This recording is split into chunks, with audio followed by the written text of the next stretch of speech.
Good morning बच्चों, आप सभी का क्लास 4 में स्वागत है।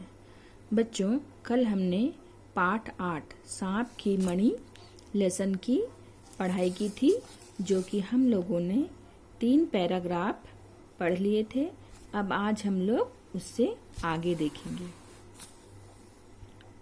2 दिन गुजर गए। तीसरे दिन शाम को मेरे दोस्त ने मुझसे कहा, लो भाई, मणि का पता चल गया है ना।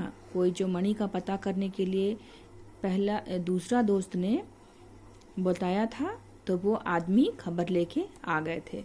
तो मैं झट उठ खड़ा हुआ और अपने दोस्त के साथ बाहर आया। वो जल्दी से क्या हुए, खड़े हो गए और उनके साथ ही बाहर आ गए। तो देखे वो आदमी खड़ा था, मणि की खबर लाया था। कहने लगा, अभी मैंने एक सांप को मणि से खेलते देखा है। और वो आदमी बता रहे थे कि एक सांप है जो कि मणि से खेल रहा है। अगर आप इसी वक्त चले तो मणि हाथ आ सकती है ना। वो उनको अपने साथ ले जाने के लिए बोल रहे हैं। तो वो फौरन ही उनके साथ चल दिए दोनों दोस्त। थोड़ी दूर में हम एक जंगल में पहुंचे। ये लोग कहाँ पहुंच गए? एक जंगल में पहुंच गए। उस आदमी ने एक तरफ उंगली से इशारा करके कहा, यह देखिए, सांप मणि रखे बैठा है। और वो दिखाते हैं उंगली से इशारा कर कर। वो लोग शोर नहीं करते हैं, इशारे में बात कर रहे होते हैं। तो वो देखते हैं उनके तरफ, तो सही में 20 गज की दूरी पर एक सांप फन उठाए बैठा था, है ना। और उसके आसपास उजाला हो रहा था, मतलब वहां पे रोशनी फैली हुई थी। पहले तो मैंने समझा कि शायद जुगनू हो, पर रोशनी ठहरी हुई थी। वो सोचते हैं कि शायद जुगनू है, लेकिन जुगनू की रोशनी तो स्थिर नहीं रहती है।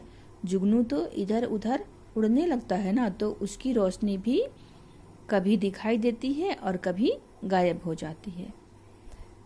तो मैं बड़ी देर तक सोचता रहा कि किस उपाय से मणि हाथ लगे। अब वो सोच रहे थे कि इस मणि को हासिल हम कैसे करें।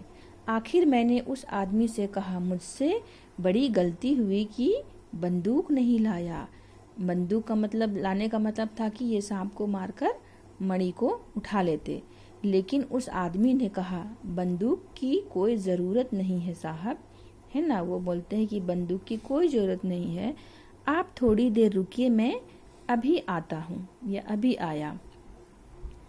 वो उनको बताते हैं कि मैं अभी आ रहा हूँ, कहकर वो कहीं चले जाते हैं। और थोड़ी देर बाद कुछ हाथ में लिए लौटा ना। अब वो जाने के बाद में थोड़ी देर में वापस आते हैं और उनके हाथ में कुछ था। तो मैंने पूछा, तुम्हारे हाथ में क्या है?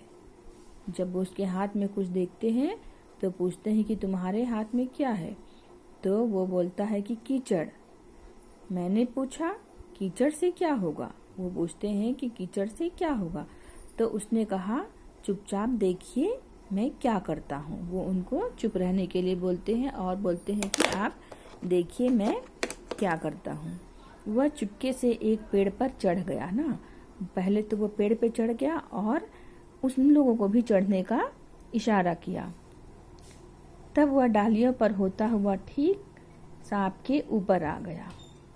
डाली पर से वो चढ़ता हुआ जहाँ पे सांप था वहीं पर ऊपर आ जाता है और एकाएक उसने मणि पर कीचड़ फेंक दिया। जब वो कीचड़ फेंका तो मणि में जो उजाला था वो तो उससे ढक गया और वहाँ पे क्या हो जाता है, अंधेरा छा जाता है।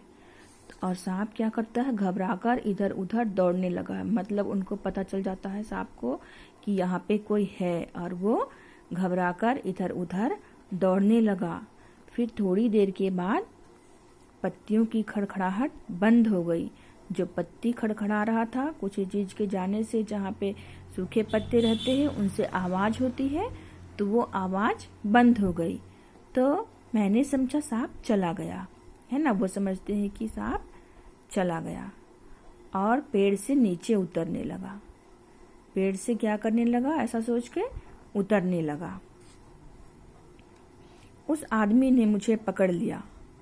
जब वो उतर रहे थे तो वो आदमी उनको पकड़ लेते हैं और बोलते हैं कि भूलकर भी नीचे ना जाइएगा। बोलते हैं भूलकर भी नीचे नहीं जाइएगा, नहीं तो घर तक नहीं पहुंचिएगा। मतलब कुछ मुसीबत हो जाएगी या सांप काट लेगा या कुछ भी, है ना।